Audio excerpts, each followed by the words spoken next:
Sibanye-Stillwater's premium platinum mine and unions remain deadlocked over wages. The CCMA issued a certificate of non-resolution, paving the way for unions to embark on a strike. But unions will have to give a 48-hour notice before downing tools. The mine says it remains open to negotiations. For more on this, we're joined by Sibanye-Stillwater's James Wellsted. James, good afternoon. Thank you very much for your time. As you've heard then, just that brief intro, can you just share the position of Sibanye following the issuing of that certificate of non-resolution? Yes, thank you, Mfundo. Yes, so it's actually at our gold operations.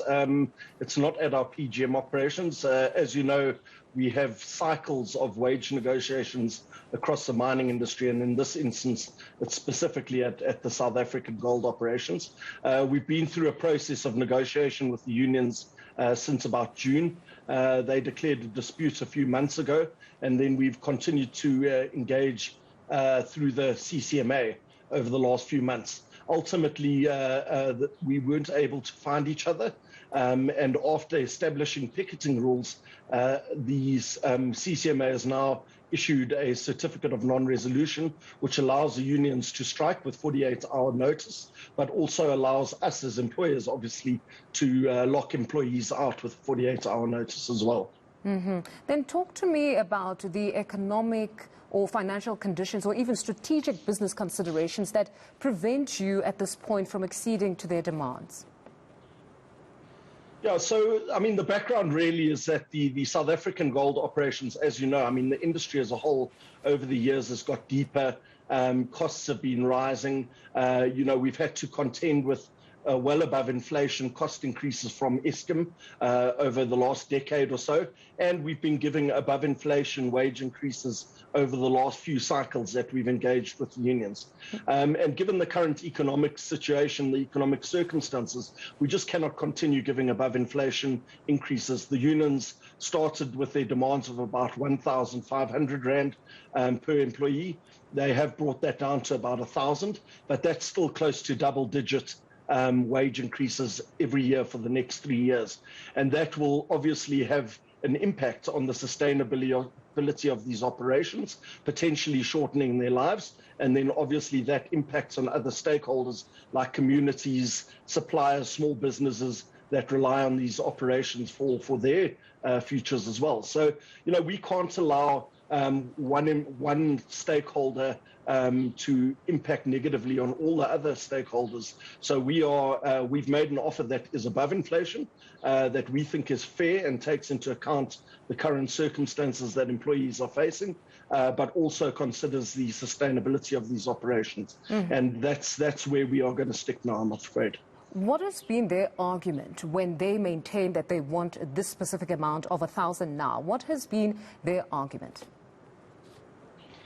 I mean, the argument's really been based around the fact that, they say obviously that employees earn very low wages, and also that Harmony, one of the other gold companies, has given 1,000 Rand. Now, just to put it into context, the current offer that we have made, which including a 40 Rand live-out allowance, is 520 Rand per month in the first year, 610 Rand per month in the second year, and 640 Rand per month in the third year.